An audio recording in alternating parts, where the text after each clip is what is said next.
Assalamualaikum warahmatullahi wabarakatuh. Selamat pagi semuanya. Selamat berjumpa kembali dalam mata kuliah Audit Sistem Informasi.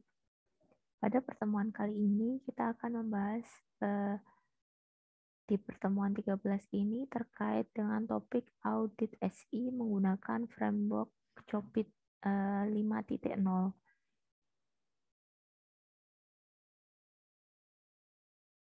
Nah, untuk capaian pembelajaran kita yaitu kemampuan akhir yang diharapkan yaitu mahasiswa dapat menjelaskan konsep framework COBIT 5.0 sebagai kerangka kerja dari tata kelola teknologi informasi. Nah, apa itu COBIT 5.0? COBIT 5 adalah a set of best practice ya, jadi sekumpulan praktek yang terbaik ya, merupakan sebagai suatu framework ya dalam pengelolaan teknologi informasi, khususnya manajemen teknologi informasi itu sendiri, yang secara lengkap terdiri dari executive summary, framework, control objective, kemudian audit guidelines, implementation toolset, serta management guideline yang sangat berguna untuk proses sistem informasi strategis. COBIT atau kepanjangan dari Control Objective for Information and Related Technology berguna bagi para pengguna IT ya dalam memperoleh suatu keandalan ya manajemen dari sistem aplikasi teknologi informasi tadi ya. Sedangkan untuk para manajer, manfaat yang diperoleh yaitu ketika penyusunan strategic IT plan itu dapat menentukan arsitektur dari teknologi informasi, kemudian keputusan dan juga procurement ya terkait inventarisasi teknologi informasi untuk suatu organisasi. Dan juga kita bisa melihat evaluasi dari bagaimana pengelolaan atau manajemen dari teknologi informasi itu sendiri. Nah, kita melihat dari proses ya, historical evolusi dari COBIT itu sendiri. Nah, dari awal perkembangannya tahun 1996, COBIT 1 itu awalnya scoping atau ruang lingkup ya dari COBIT hanya dikhususkan untuk audit. Kemudian di tahun 1998 beralih memperluas ya, berekspansi menjadi COBIT 2, di mana cakupannya tidak hanya audit saja, tetapi sudah masuk di kontrol juga. Kemudian di tahun 2000 masuk berekspansi dengan nama COBIT 3, di mana tadi hanya mencakup audit, kemudian kontrol, kemudian ada penambahan manajemen. Di tahun 2005, nah ada COBIT 4.0 ya, dan juga 4.1, sampai dengan di 2007 ya, di 2007-nya ada COBIT 4.1 ya, di mana di COBIT 4 ini cakupannya atau scopingnya sudah bertambah ya. Ada penambahan IT governance ya, di mana di dalam IT governance itu juga meliputi adanya risk IT ya di 2000 ya ada risk IT ya di 2003, kemudian di Val IT atau valuation ya of IT itu 2.0 di 2004. Nah, selanjutnya di tahun 2012 sudah masuk yaitu COBIT 5, di mana ada ekspansi scope terkait dengan governance of enterprise IT.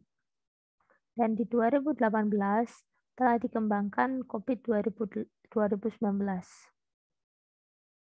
Nah, mengapa menggunakan COBIT 5? Nah, berikut beberapa alasan ya menjadi poin pokok utama mengapa menggunakan COVID-5.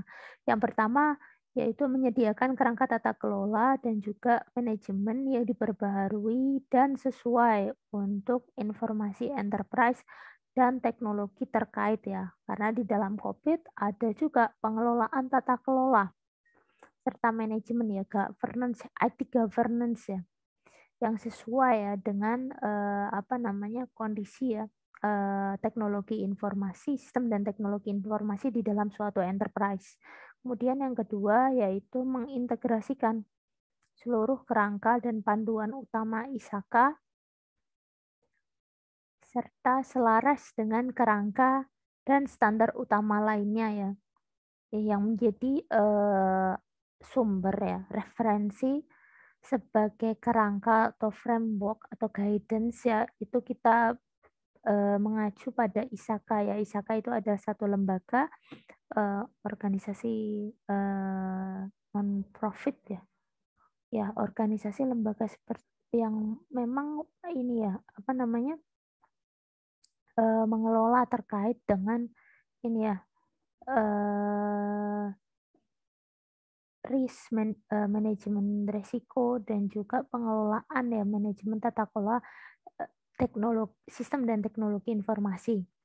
Nah, beberapa referensi framework ya, jika kita hubungkan dengan yang sudah rilis ya, jika dihubungkan dengan enterprise biasanya ada, teman-teman mungkin pernah mendengar istilahnya ada COSO, kemudian COSO IRM, kemudian ISO ya, IAC 9000 atau ISO dan IAC 31.000 ya. Ini tentang pengelolaan information security ya. Kemudian terkait dengan IT related itu ada ISO atau IAC 38500, kemudian ITIL, kemudian ada ISO atau IAC 27.000 series, kemudian ada TOGAF, ini IT governance ya, kemudian PMBOK. PMBOK ini pengelolaan manajemen project ya, proyek manajemen project ya, atau project management Inggrisnya. Kemudian ada branch 2, kemudian CMMI. Nah, manfaat bagi enterprise ya, atau bagi perusahaan itu sendiri. Nah, enterprise dan eksekutif berkepentingan untuk ini ya, mengelola informasi yang berkualitas yang harapannya bisa mendukung untuk menghasilkan keputusan bisnis yang terbaik gitu. Nah, dengan pemanfaatan tadi ya, COVID tadi harapannya proses pengelolaan informasi itu bisa menjadi lebih optimal. Kemudian bisa membangun nilai bisnis, memberikan business value dari investasi IT investasi IT yang dilakukan ya, yaitu mencapai sasaran strategis dan mewujudkan manfaat bisnis ya, melalui penggunaan IT secara efektif dan inovatif ya. Bagaimana IT tadi memberikan value bagi organisasi ataupun enterprise perusahaan itu sendiri ya. Kemudian mencapai keunggulan operasional melalui aplikasi teknologi yang handal dan efisien ya.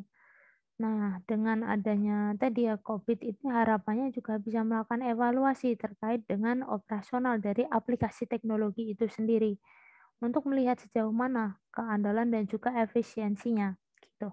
Kemudian mengelola risiko terkait IT pada level yang dapat diterima. Nah, ini selain kita melihat evaluasi dari sistem dan teknologi informasinya, kita juga bisa melihat sisi resikonya. Jadi manage risk ya, mengelola resiko terkait teknologi informasi ya, sehingga harapannya ketika kita dapat mengidentifikasi resiko yang mungkin muncul, nah ataupun yang mungkin pernah terjadi, harapannya ketika sistem dan teknologi tersebut berjalan, tidak akan terjadi lagi ya resiko-resiko tersebut. Yang harapannya ketika resiko itu ditekan, maka pengeluaran-pengeluaran yang tidak diharapkan terkait risiko tadi dapat dikelola dengan baik ya, itu sehingga sampai pada level yang dapat diterima itu. Kemudian yang terakhir yaitu mengoptimalkan biaya layanan IT ya. Nah, harapannya dengan adanya proses ya audit melalui COVID ini, harapannya biaya-biaya tadi yang tidak perlu ya terkait pengelolaan IT benar-benar bisa optimal ya. Itu. Jadi tidak perlu untuk biaya-biaya yang tidak memang tidak sangat apa ya dibutuhkan seperti itu. Kemudian masuk ke kerangka COVID-5. Secara sederhana, COVID-5 membantu enterprise membangun nilai yang optimal ya. Bagaimana si enterprise tadi mengidentifikasi ya value dari IT sendiri dengan mengelola keseimbangan antara realisasi manfaat dan optimasi level resiko dan penggunaan sumber daya ya. Tadi kan kita bisa melihat ya bagaimana kita bisa menganalisis resiko terkait dengan pemanfaatan sistem dan teknologi informasi. Harapannya dengan kita melihat apa ya level resiko pada tingkat yang bisa diterima, harapannya kita juga bisa melihat sejauh mana realisasi manfaat ya value yang bisa diperoleh dari pemanfaatan teknologi tadi bagi suatu enterprise. Nah, COVID-5 ini memungkinkan informasi dan teknologi terkait sistem dan teknologi tadi ya untuk bisa dikelola ya secara holistik ya bagi keseluruhan enterprise ya. Jadi dikelola dengan baik secara holistik, kemudian mencakup area bisnis dan fungsional secara keseluruhan ya. Jadi menyeluruh secara holistik ya. Dengan mempertimbangkan manfaat IT bagi stakeholder internal dan eksternal. Jadi kita juga melihat tidak hanya sifatnya departemental, tetapi sistem dan teknologi secara keseluruhan gitu. Kemudian juga melihat tadi ya value-nya bagi para stakeholder, tidak hanya dari internal saja, tetapi juga melalui eksternal kita nilai juga. Nah, kita lanjutkan yaitu prinsip COVID 5.0. Prinsip COVID 5 ya. Di dalam prinsip COVID-5 ini ada beberapa cakupan. Yang pertama yaitu meeting stakeholder need. Nah ini, ketika kita bicara bisnis perusahaan ya, tentunya ada stakeholder-stakeholder yang memiliki goals atau objektif tertentu ya, tujuan tertentu yang ingin dicapai. Nah, di sana tentunya harapannya COVID ini nanti akan membantu ya bagaimana untuk mencapai kebutuhan dari para stakeholder terkait. Kemudian yang kedua, covering di enterprise end-to-end ya. Nah, hal ini tadi dihubungkan dengan pemanfaatan teknologi informasi ya. Bagaimana bisa mencakup ya proses end-to-end, proses bisnis yang ada di dalam organisasi kaitannya dengan pemanfaatan sistem dan teknologi informasi itu tercover. Tadi dikatakan secara holistik, bahwa secara keseluruhan itu tercover, tidak hanya sifatnya departemental. Gitu. Kemudian yang ketiga, applying a single integrated framework. Nah, memanfaatkan satu framework yang terintegrasi ya. Sifatnya cukup satu tetapi sudah terintegrasi ya. Di mana bisa tadi ya mencakup berbagai departemen, kemudian secara holistik dan juga ini apa namanya mengcover ya tadi ya kebutuhan stakeholder yang sifatnya tidak hanya internal tetapi juga eksternal.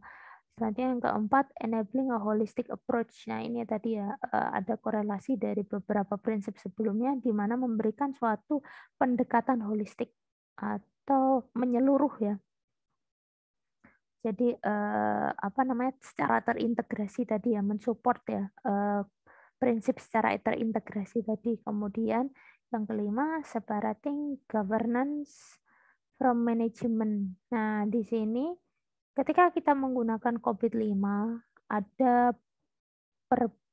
apa ya istilahnya, pemisahan ya teman-teman. Tidak hanya sifatnya untuk manajemen dalam artian pengelolaan, tetapi ada juga khusus ya, seperti tata kelolanya, governance-nya, IT governance ya secara spesifik ya, membantu dalam pengelolaan ya sistem dan teknologi informasi itu sendiri.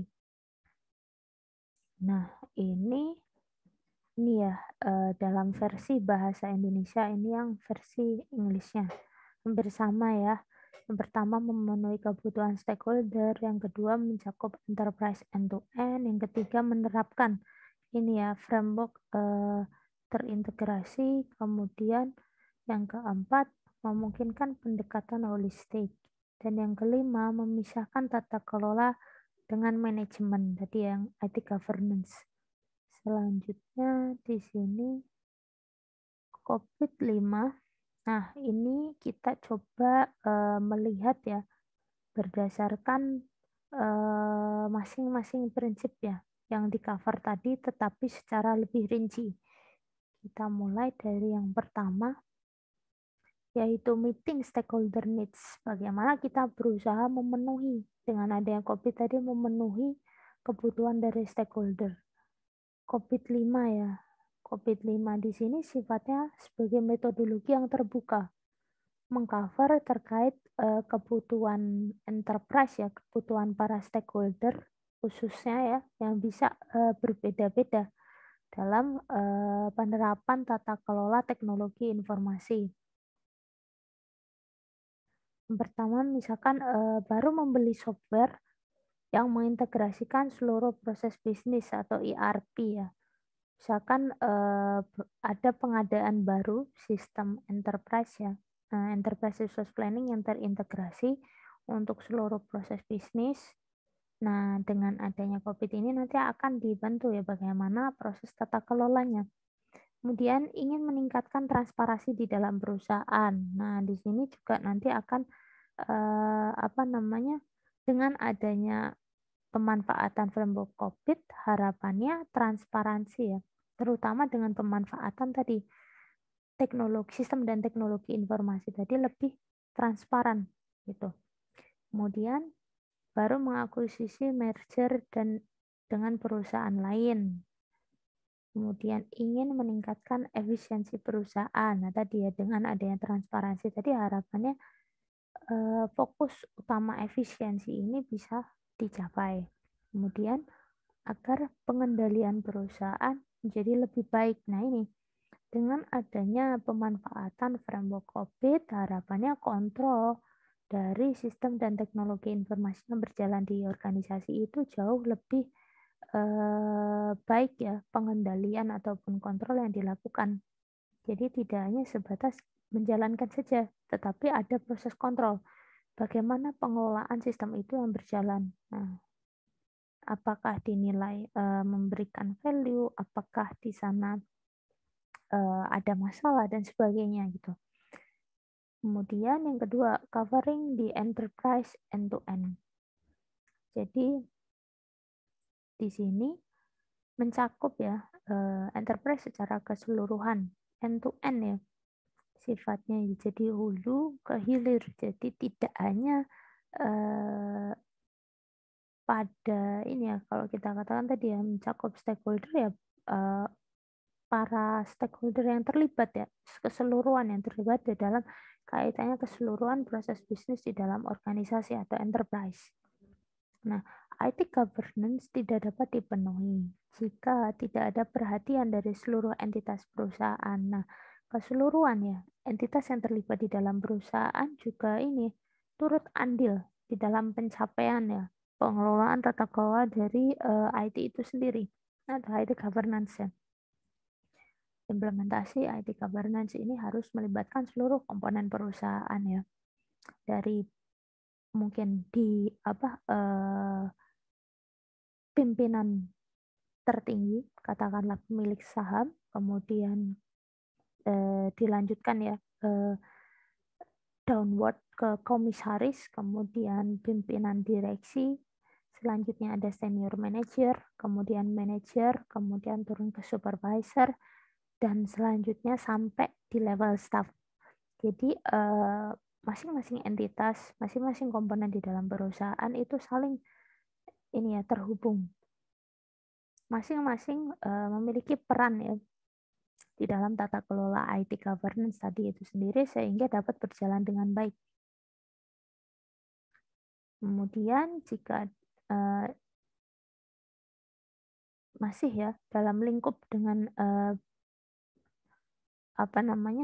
end to end tadi ya, lingkup end to end ini IT governance tidak dapat dipenuhi jika tidak ada perhatian ya tadi ya seluruh komponennya.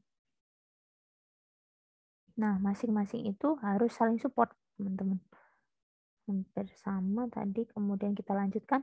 Banyak sekali standar-standar terkait IT governance ya. Nah, ini di poin yang ketiga terkait dengan prinsip applying a single integrated framework ya. Framework yang terintegrasi tetapi cukup satu atau tunggal ya. Di mana kita tahu bahwa di dalam pengelolaan teknologi informasi atau IT governance ya, tata kelola teknologi informasi itu cukup banyak sekali ya standar framework yang terkait ya. Di antaranya ada ISO 2700, ini 27001 ya. Terkait dengan information security. Kemudian ISO 20.000 terkait IT service. Selanjutnya ada pula TOGAF ya, di Open Group Architecture Framework ya. Berikut ini tuh salah satu contoh ya, framework-framework yang terkait dengan IT governance. Kemudian memiliki fokus masing-masing. Nah, kalau kita katakan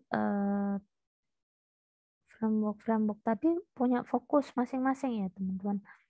Yang ISO 27001 itu kan terkait information security, kemudian ISO 20.000 lebih kepada IT service gitu ya.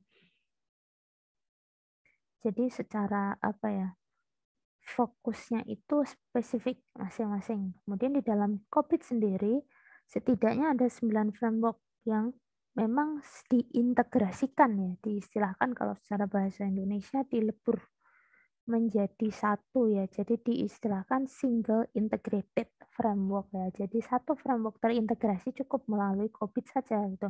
Tidak perlu kalau misalkan tadi kita terpisah-pisah ya.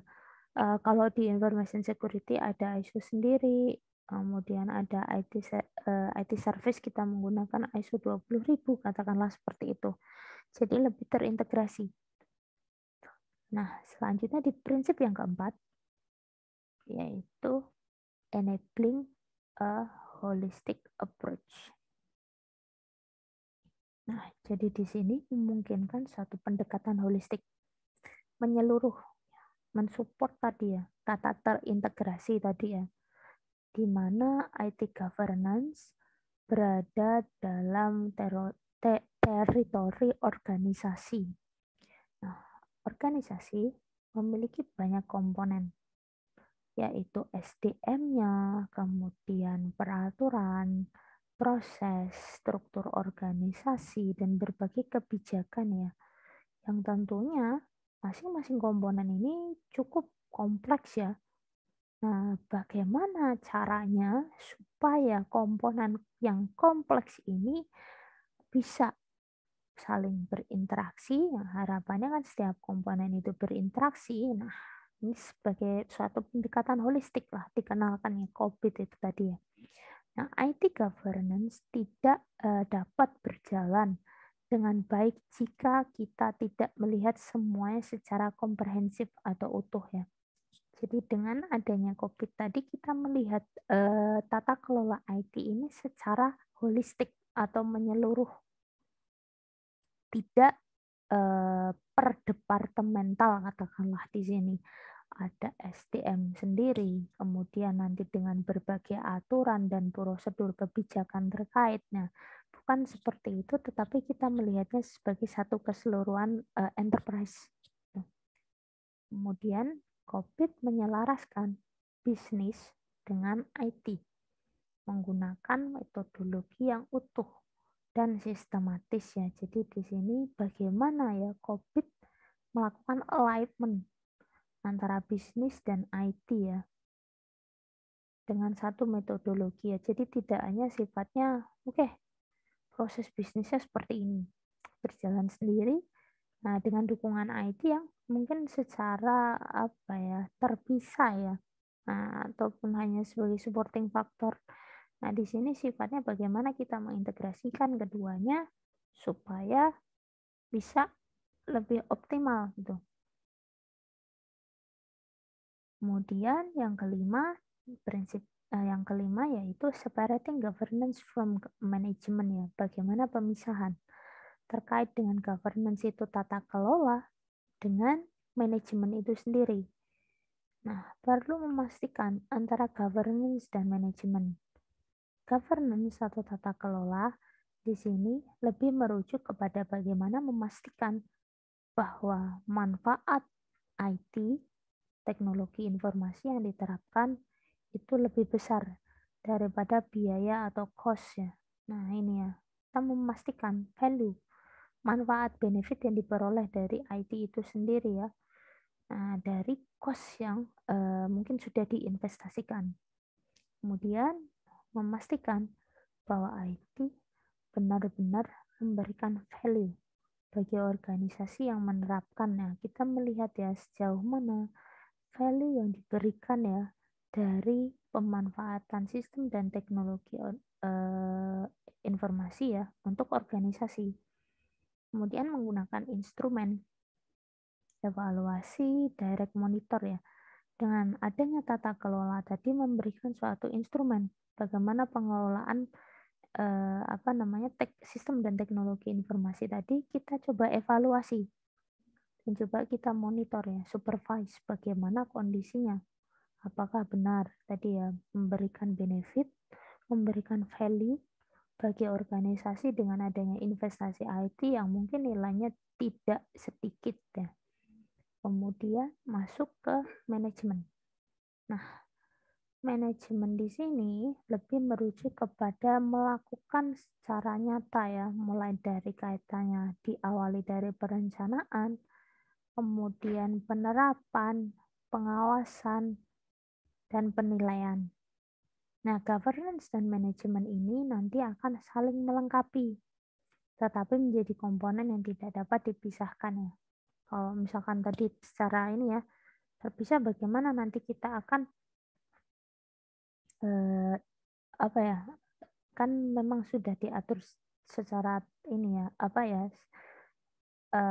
ada diferensiasi ya atau pembedaan separatingnya di sini ya. Jadi pengelolaannya meskipun mungkin namanya saling mendukung, tetapi ada pemisahan gitu ya, khusus. Kemudian masuk di goals cascading. Di sini ada gambar diagram ya, di mana dijelaskan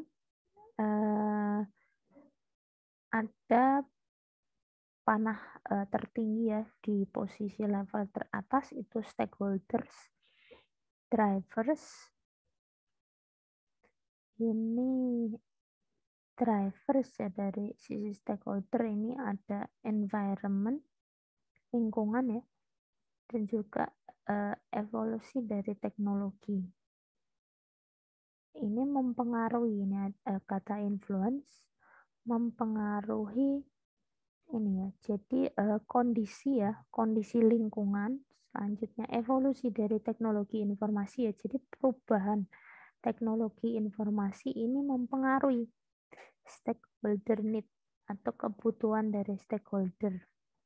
Jika kita bicara terkait dengan stakeholder need atau kebutuhan dari stakeholder, ini ada pembagian ya. Yang pertama terkait dengan benefit realization atau realisasi dari manfaat ya.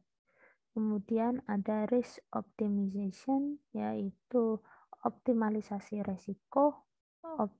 Optimization dalam artian resiko sampai pada level yang dapat diterima, seperti itu. Kemudian resource optimization, jadi pemanfaatan sumber daya yang optimal tuh. Nah, ini masuk ya. Cascade itu ke enterprise goal ya. Nah, enterprise goal ini disesuaikan dengan tujuan dari enterprise itu sendiri ya, perusahaan ya. Kemudian menspesifik lagi ke IT related goal atau tujuan dari teknologi sistem dan teknologi informasi. Kemudian masuk dikhususkan untuk bagaimana tujuan tadi ya terkait IT itu lebih spesifik lagi terkait dengan tujuan sebagai enabler ya. IT tadi sifatnya sudah menjadi enabler. Jadi yang memungkinkan bagaimana enterprise itu bisa mencapai goals yang ditentukan. Nah, ini ketika kita bicara terkait goals cascading, di dalam COVID ini sudah dispesifikan secara khusus ya, ini ada tanda panah yang ke samping kanan ya. Nah, di sini bahwa proses-proses ini dicakup di dalam ini appendix C ya. Nanti teman-teman melihat di guidebook-nya ya dari COVID-5 itu dispesifikan secara khusus ya. Katakanlah di sini ya proses cascade to enterprise goal. Jadi bagaimana nanti ini ya menyesuaikan dengan enterprise goal-nya itu dicakup di dalam appendix D. Kemudian enterprise goal ini sendiri nanti akan ditunjukkan di figur 5. Nah, kemudian ini ya dari enterprise goal tadi ya cascade to IT related goal nanti akan dicakup di appendix B. Kemudian IT related goal masuk di figur 6 dan IT related goal nanti akan cascade sampai kepada enabler tadi ya. Itu di appendix C. Nah, goals cascading ini menjadi suatu pendekatan agar COVID-5 dapat diterapkan pada berbagai konteks enterprise yang berbeda. Nah, cascading ini melakukan urutan atau rangkaian yang terstruktur ya. Nah, apapun konteks perusahaan pasti memiliki driver atau pemicu ya yang menyebabkan perusahaan tersebut ingin menerapkan IT governance. Nah, di sini ada stakeholder drivers. Jadi kita lihat ya tadi ya, kita coba lihat tadi stakeholder drivers di mana pemicu ya, pemicu stakeholder ini kan dari lingkungan ya, dan juga evolusi teknologi informasi karena kita tahu sistem dan teknologi informasi ini cukup cepat ya perkembangannya ya. Jadi katakanlah hanya dalam tempo misalkan 1 atau 2 tahun itu perubahan ya teknologi itu sudah cepat sekali. Jadi apakah mungkin dengan adanya teknologi 5G dan bahkan bisa sekarang bergerak menuju 6G probably the next after 5G ya. Itu yang nanti pada akhirnya dengan adanya misalkan kecepatan akses yang lebih baik, kemudian nanti ini ya berpengaruh juga dalam proses ini pemenuhan dari kebutuhan stakeholder.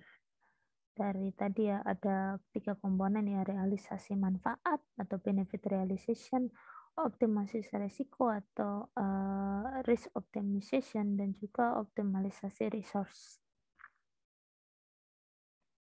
Selanjutnya detail stakeholder drivers ya, merupakan pemicu yang mendorong pemangku kepentingan ingin menerapkan tata kelola IT. Nah, ini adanya perkembangan teknologi, kemudian regulasi pemerintah yang baru. Nah, ini juga bisa berpengaruh, teman-teman. Jadi tidak hanya sifatnya misalkan kita katakan lingkungan ya. Lingkungan itu tidak hanya sifatnya teknologi baru, yang senantiasa cepat sekali perkembangannya, tetapi regulasi pemerintah yang berlaku, misalkan ada perubahan kebijakan dari pemerintah, ini juga berpengaruh pada pengelolaan tata kelola IT. Kemudian pertumbuhan ekonomi. Nah, ini pertumbuhan ekonomi ini sebenarnya kondisi ini ya. Kondisi ekonomi itu juga berpengaruh bagaimana nanti pengelolaan IT-nya. Kemudian berdasarkan pemicu tersebut, maka stakeholder akan memiliki kebutuhan tertentu ya, stakeholder needs ya, atau kebutuhan stakeholder yang bisa berubah juga. Stakeholder needs secara prinsip terbagi menjadi 3 ya. Yang pertama, ingin mendapatkan manfaat tadi ya, dari penerapan IT, yaitu benefit realization ya, bagaimana manfaat dari pemanfaatan IT tadi ya. Kemudian yang kedua, manfaat harus diimbangi dengan risiko yang dihadapi ya.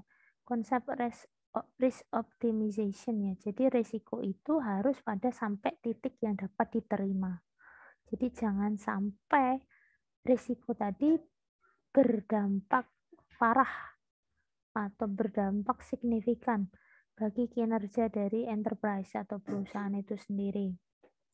Nah, selanjutnya yang ketiga, setelah mempertimbangkan risiko yang ada, pemakaian sumber daya harus optimal. Jangan sampai manfaat yang diperoleh itu lebih kecil dari risiko yang dihadapi atau sumber daya yang digunakan atau resource optimization ya. Jadi harapannya tadi dengan menekan risiko sampai kepada level yang bisa diterima, memanfaatkan juga sumber daya ya. Sumber daya itu optimal juga. Jadi harapannya nanti value ya, benefit yang diperoleh itu juga maksimal. Nah, kita masuk di stakeholder needs, menentukan enterprise goal. Jadi tadi ya, ada beberapa kebutuhan ya dari stakeholder ya. 3 aspek tadi ya, benefit realization, risk optimization, dan resource optimization. Nah, di sini menentukan enterprise goal. Jadi dari kebutuhan-kebutuhan para stakeholder nanti akan tercover menjadi satu dalam satu wadah, yaitu enterprise goal, tujuan dari enterprise itu sendiri. Jadi bagaimana diintegrasikan ya menjadi satu tujuan enterprise. Kemudian detail stakeholder need. Jadi kebutuhan stakeholder secara mendetail ini berdasarkan kebutuhan stakeholder itu bisa berbeda-beda, karena kita tahu stakeholder di dalam satu perusahaan, satu enterprise itu bisa beraneka macam ya.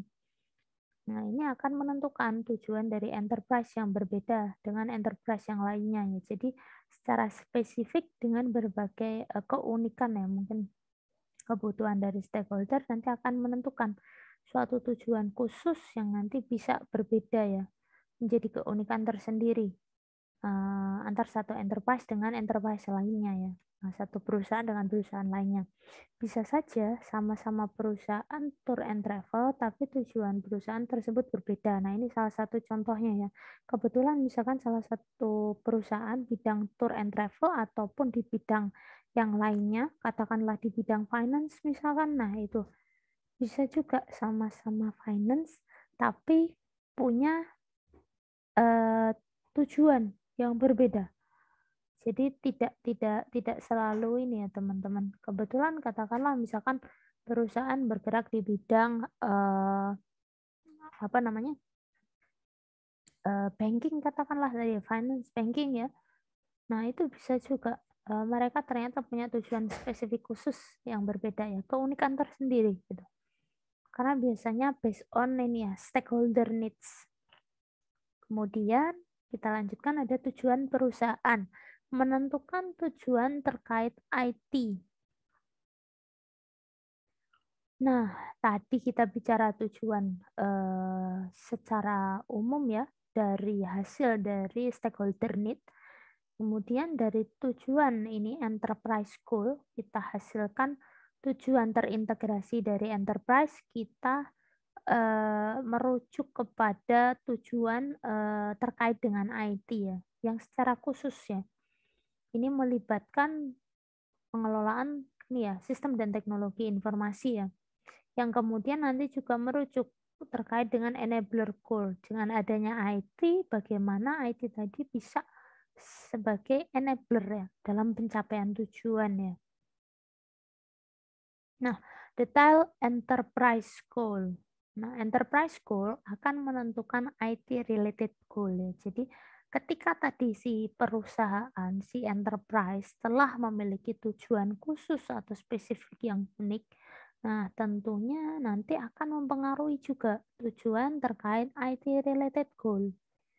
Nah, di sana biasanya ini ya, IT related goal adalah suatu misi dari departemen IT ya. Dikhususkan di sini lebih kepada departemen IT, baik itu tugas dan juga peranan. Adanya keterkaitan antara bisnis dengan IT ya. Jadi bagaimana pengelolaan ya. Jadi kita melakukan alignment,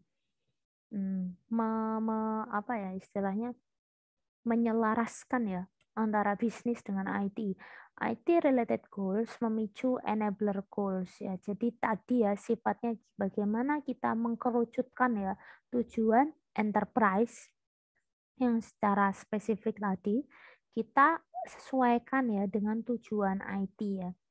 Kemudian bagaimana si IT tadi itu bisa sebagai enabler ya, yang memungkinkan ya faktor penggerak untuk pencapaian ini ya, menjalankan fungsi dengan benar ya. Jadi dengan adanya IT itu bisa berjalan proses bisnis, fokus tujuan utama dari enterprise itu bisa tercapai, enabler nah, itu bisa. Kemudian enterprise enabler ya di poin apa ya level di akhir ya, yaitu enterprise enabler. Di sini ada yang pertama di tengah ini ada principles, policy and framework ya. Nah, principle, policy and framework ini di mana ini ya ada panah ya yang merujuk keluar dihubungkan ke 6 sisi ya. Nah, di mana ada ketiga sisi yang terpisah dan juga ketiga sisi lain yang masuk ke dalam komponen resources atau sumber daya ya. Jadi yang pertama principle, policy, and framework. Nah, jadi enabler ya yang memungkinkan sebagai enterprise enabler ini yang pertama principles, policy, and framework, di mana yang kedua dilanjutkan processes ya. Proses-proses di dalam enterprise. Selanjutnya yang ketiga, organizational structure atau struktur di dalam organisasi. Yang keempat, culture, ethics, dan juga behavior ya. Jadi budaya, etika ya, dan juga behavior, kebiasaan ya di dalam satu organisasi. Nah, yang kelima, ini masuk komponen resource yaitu informasi. Selanjutnya yang keenam, service atau layanan, infrastructure, dan application. Selanjutnya yang ketujuh ada people, skills, and kompetensi ya. Orang, skill itu adalah keterampilan ya, dan juga kompetensinya ya. Jadi berikut ketujuh komponen ini adalah enabler, enterprise enabler ya. Jadi pencapaiannya tadi bisa ini ya digerakkan oleh enabler berikutnya. Kemudian goal cascading. Bagaimana stakeholder driver dan stakeholder need ini dapat diterapkan pada tataran implementasi ya. Cascading menjembatani hal-hal yang bersifat strategis, konseptual ya, dan dengan yang teknikal. Kemudian memberikan jaminan bahwa tata kelola IT yang diterapkan akan sesuai dengan konteks enterprise yang unik dalam rangka memenuhi kebutuhan stakeholder-nya. Jadi tata kelola tadi ya sesuai ya dengan tadi ya tujuan organisasi atau tujuan enterprise yang unik. Nanti harapannya keunikan tadi sesuai dengan kebutuhan stakeholder yang beraneka ragam tadi ya. Kemudian 7 enabler tadi ya, kita coba mungkin akan urai lebih lanjut. Nah, ini 7 enabler di dalam COVID-5. Nah, ini. Nah, yang pertama, kita lihat ya. Ada principle, policy, and framework ya. Nah, principle. Principle di sini diistilahkan sebagai prinsip-prinsip utama yang dianut oleh perusahaan, di mana prinsip-prinsip ini mendasari paradigma di dalam penerapan IT governance di dalam perusahaan. Selain itu, prinsip ini juga sebagai pedoman jika di kemudian hari menghadapi persoalan berupa pilihan-pilihan ya. Nah, contohnya di sini, informasi ini sebagai aset ya. Nah, semua yang terkait dengan pengelolaan informasi di-develop sendiri. Kemudian, semua aplikasi di dalam perusahaan itu menggunakan software open source. Nah, ini prinsip-prinsip tersendiri yang memang diatur ya. Jadi ya, pengelolaan informasi, kemudian eh, pemanfaatan software open source, katakanlah seperti itu. Kemudian semua yang terkait dengan IT kita lakukan outsource. Jadi ada satu prinsip tersendiri, misalkan katakanlah kalau memang perusahaan itu atau enterprise menghendaki ya berkeinginan berprinsip bahwa mungkin pilihan outsource itu jauh lebih apa ya, preferably ya, lebih dipilih dibandingkan dengan ini ya, build sendiri ya atau mengembangkan ya, develop sendiri ya. Nah, jika kita melihat tadi ya konsep prinsip-prinsip tadi ya. Nah, prinsip ini nanti akan diterjemahkan ke dalam satu kebijakan atau policy atau aturan-aturan yang nantinya harus dipatuhi oleh perusahaan. Yang akhirnya nanti akan menghasil dari kebijakan tadi ya. Kebijakan-kebijakan tadi dapat diterapkan, maka harus dibuat mekanismenya di dalam bentuk kerangka kerja atau framework. Nah, enabler yang kedua yaitu proses-proses ya. Nah, proses-proses ini adalah set terorganisir ya, proses-proses di mana praktik dan juga aktivitas organisasi itu dilakukan untuk mencapai tujuan tertentu. Nah, organisasi apapun tentunya memiliki berbagai proses bisnis ya. Banyak ya tentunya ya. Nah, proses bisnis yang menjadikan perusahaan mampu menghasilkan produk ataupun layanan yang diinginkan. Hasilnya berupa keluaran ataupun output untuk mendukung pencapaian tujuan TI secara keseluruhan ya. Nanti ada outputnya. Kemudian yang ketiga, enabler ketiga yaitu organizational structure atau struktur organisasi. Proses bisnis yang ada di dalam perusahaan dijalankan oleh SDM yang dibagi ke dalam struktur organisasi. Nah, sedemikian rupa sehingga jelas ya pembagian kerja dan wewenang maupun SOP-nya. Nah, kunci pembuatan keputusan untuk menciptakan kesatuan dalam sebuah organisasi ya. Jadi keputusan-keputusan itu juga ditentukan ya. Tetapi sifatnya ini ya nanti untuk memastikan ya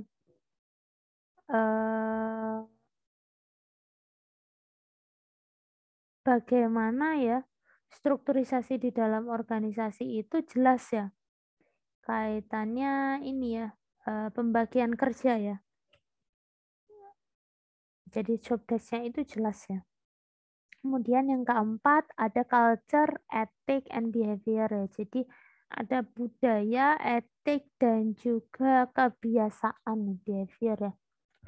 Nah, proses bisnis yang dijalankan oleh SDM yang terstruktur Penerapan IT governance yang baik pada akhirnya akan menjadi kultur dan budaya, sehingga orang-orang di dalam organisasi tersebut menerapkan dengan sukarela tanpa harus diberi instruksi. Selain itu, ada hal-hal di luar aturan, namun tetap harus dijaga, yaitu etika.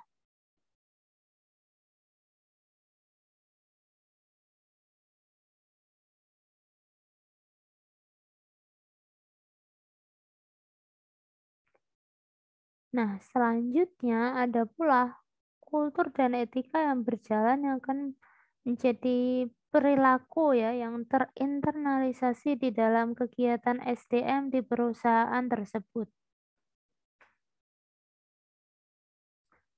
Kemudian selanjutnya enabler COVID yang kita hubungkan dengan resource ya atau sumber daya.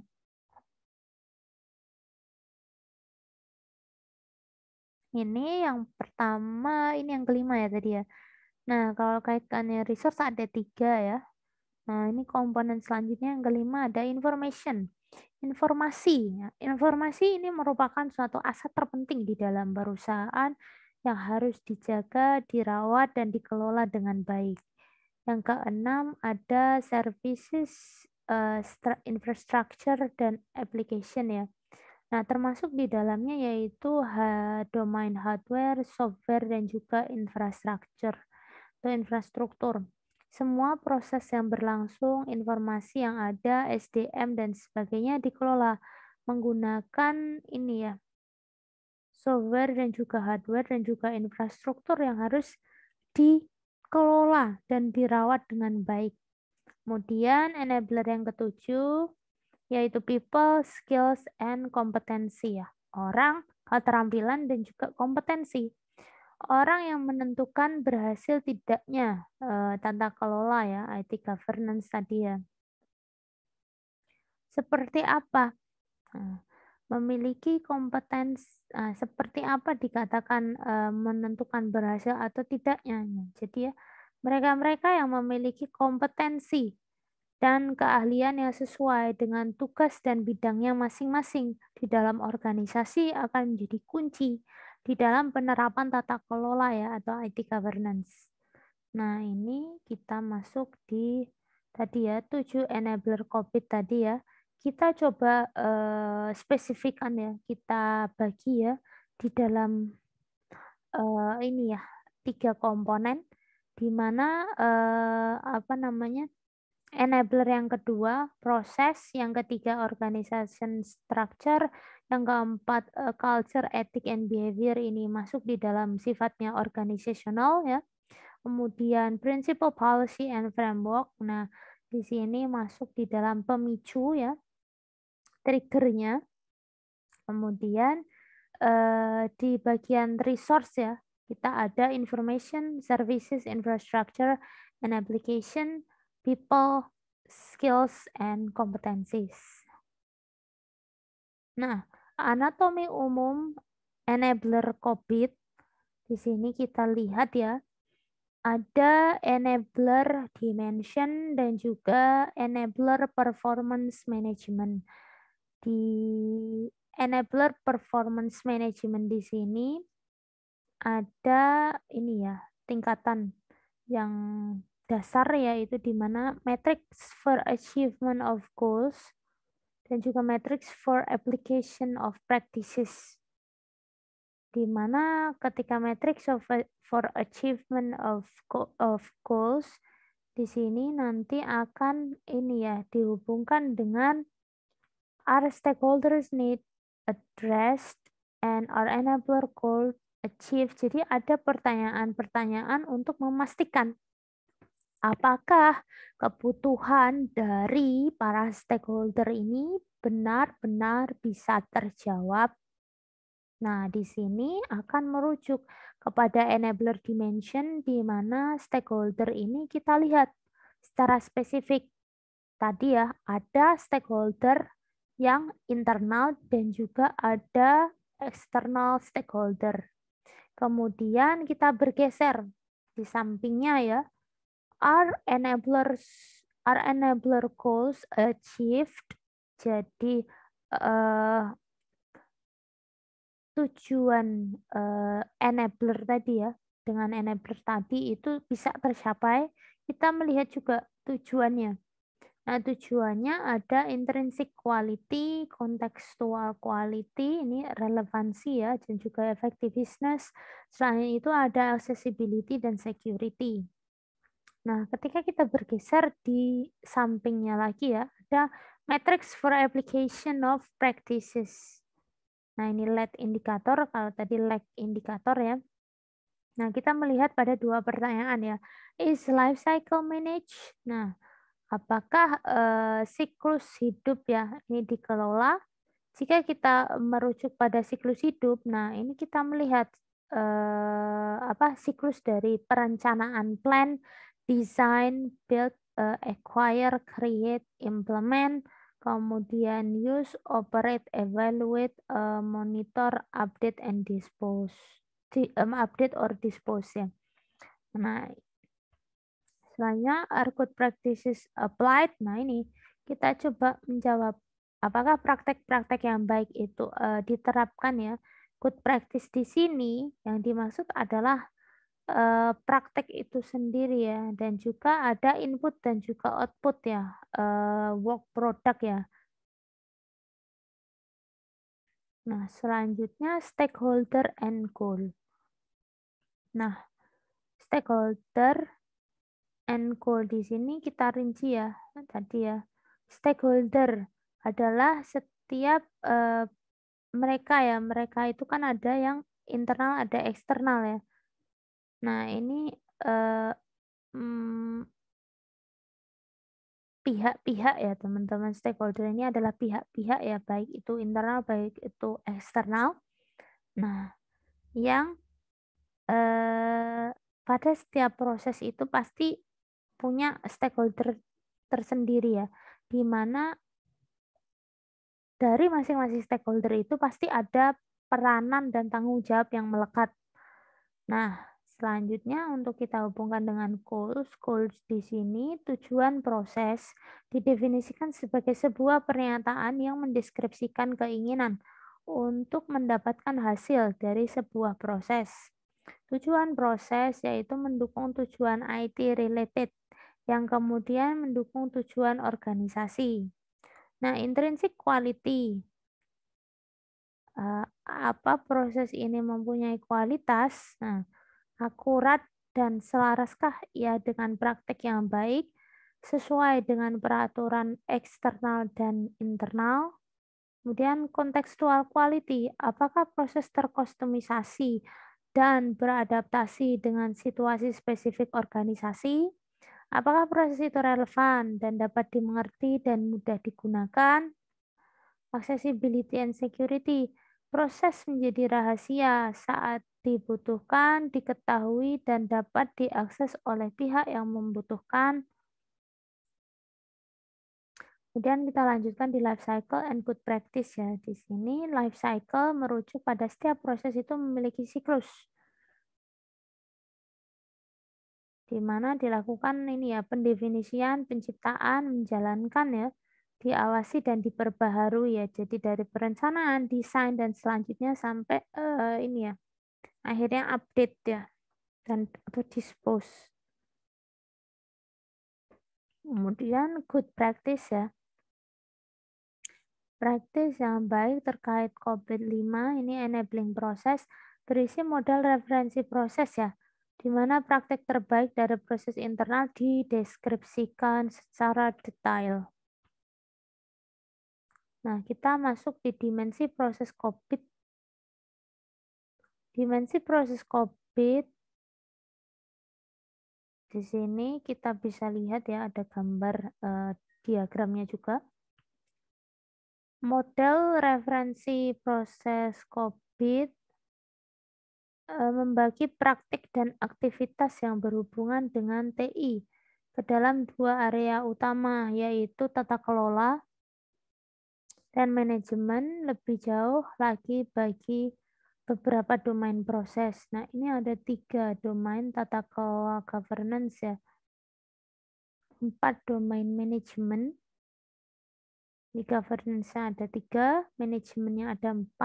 Dari kelima domain proses, nah ini ya, dari domain proses tadi didefinisikan ke dalam define proses ya, 37 define proses ya.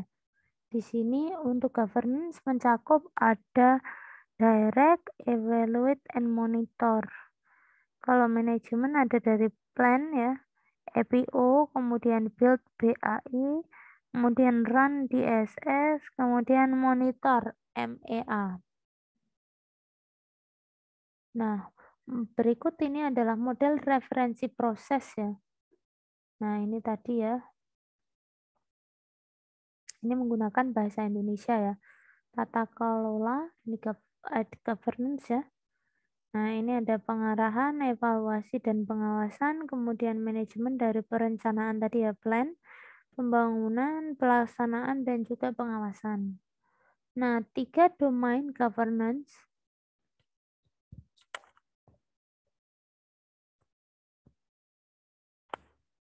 Ini yang pertama ada evaluate, direct, and monitor atau EDM ya. Proses tata kelola berhubungan dengan tata kelola tujuan stakeholder ya, pengantaran nilai, optimasi risiko, dan optimasi sumber daya, serta termasuk di dalamnya praktik dan aktivitas yang bertujuan untuk mengevaluasi pilihan strategis, pengarahan menuju IT, dan monitoring outcome.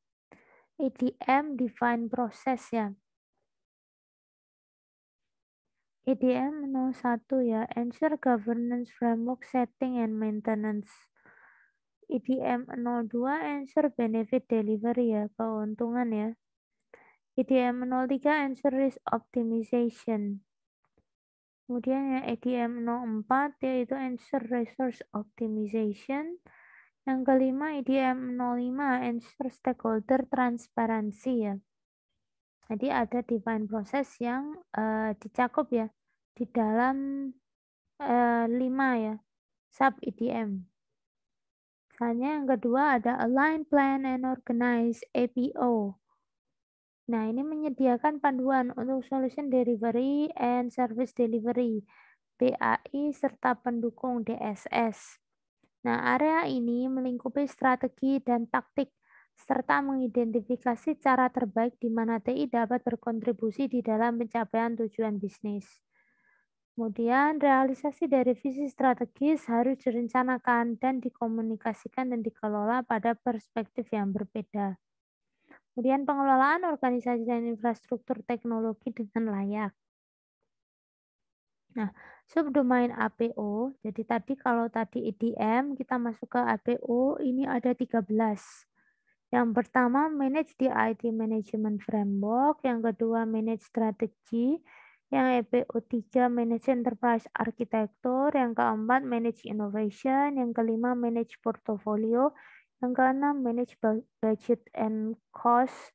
Yang ketujuh, manage human resource. Yang kedelapan, manage relationship. Yang kesembilan, manage service agreement.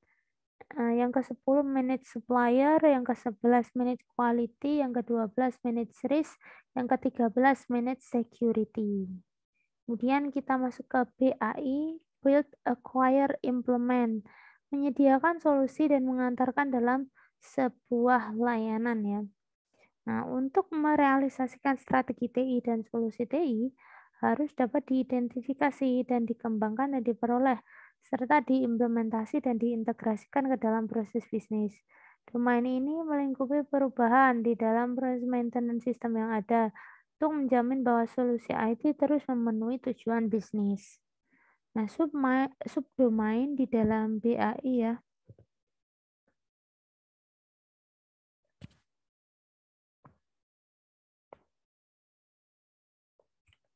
Di sini di dalam BAI ada 10 ya.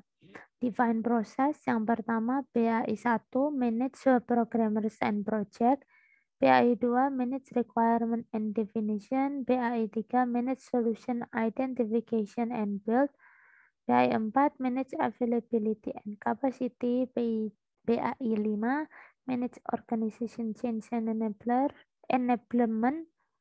BI 6 manage changes ya, perubahan ya. BI 7 manage change acceptance and transitioning. BI 8 manage knowledge, BI 9 manage asset, dan BI 10 manage configuration. Nah, kemudian masuk yang keempat, yaitu DSS, Deliver Service and Support. Domain ini fokus pada bagaimana menerima solusi dan kegunaannya di dalam membantu user ya. Bagaimana pengantaran dan dukungan dari layanan yang dibutuhkan, termasuk di dalamnya pengantaran nilai, manajemen keamanan, dan layanan pendukung untuk user, serta manajemen data dan fasilitas operasional. Nah, subdomain di dalam DSS yaitu DSS 1 ya, 01 manage operation, DS 02 manage service request and incident, DSS 3 manage problem, DS 4 manage continuity, kemudian DSS 5 manage security and services, DSS 6 manage business process control. Selanjutnya yang kelima, MEA, yaitu Monitor, Evaluate, and Access ya. Pengawasan terhadap semua proses menjamin bahwa arahan atau panduan benar-benar dijalankan ya. Semua proses TI harus sering diukur untuk kualitas serta pemenuhan dengan sebuah kebutuhan pengendalian. Domain ini meliputi manajemen performa, pengawasan terhadap pengendalian internal, kepatuhan terhadap peraturan, dan tata kelola.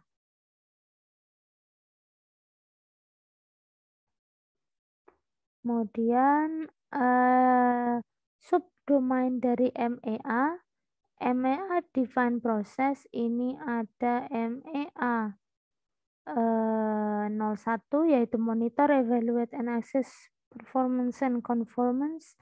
MEA 02 monitor, evaluate, assess the system of internal control. Kemudian MEA 03 monitor, evaluate, and access compliance with the external requirement ya, kesesuaiannya ya dengan requirement eksternal. Nah, kita lanjutkan ada proses for governance of enterprise IT ya. Ini sebenarnya framework dari ini ya teman-teman, COVID 5 itu sendiri ya, proses IT governance, tata kelola IT dari COVID ya. Nah, di sini tadi ada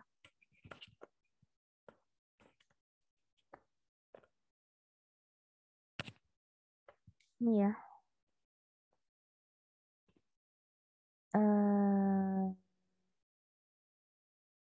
Ada evaluate, direct, and monitor ya. EDM. Kemudian kita masuk ke IPO yang sudah dijelaskan tadi ya, dipecah menjadi 13. Kemudian ada BAI, Build, Acquire, Implement, ini ada 10. Kemudian Deliver, Service, and Support atau DSS, ini ada 6. Selanjutnya ada Monitor, Evaluate, and Assess ya, ini MEA ya, ini ada 3. Kemudian 7 fase atau siklus implementasi COVID ya. Yang pertama ada initiate program. Nah, what are the drivers ya? Ini apa yang menjadi pendorong ya, pendorongnya ya. Nah, ini yang menginisiasi program, initiate program. Yang kedua ini ya, apa namanya? Oh, ini dibagi teman-teman. Ada 3 warna yang berbeda ya. Ada program management, change enablement, dan juga continual improvement life cycle ya. Nah, ini ya, ada recognition to act ya. Jadi ada 3 level ya perbedaannya ya. Kemudian yang kedua, ini ya, define problems and opportunities. Jadi kita menentukan dulu, definisikan dulu problemnya apa.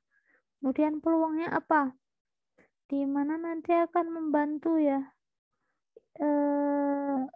kita nanti untuk membentuk tim implementasi ya.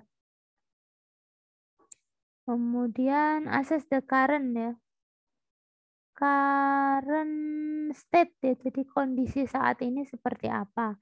Kemudian yang ketiga, where do we want to be? Nah, kemana nanti kita akan inginkan ya. Jadi kita menentukan roadmap-nya. Kemudian mengkomunikasikan outcome atau hasilnya, kemudian mendefinisikan target ya. Dan yang keempat, what needs to be done ya, kebutuhan apa yang memang ingin diselesaikan. Nah, dibuatlah perancangan ya, plan program, perencanaan program, mengidentifikasi role dan peran dari para playernya, kemudian nanti untuk ini ya, apa namanya, mengimprove ya, mengimprove proses ya. Kemudian yang kelima, how do we get there? Bagaimana kita bisa sampai ke sana? Ya dengan cara ini, execute plan.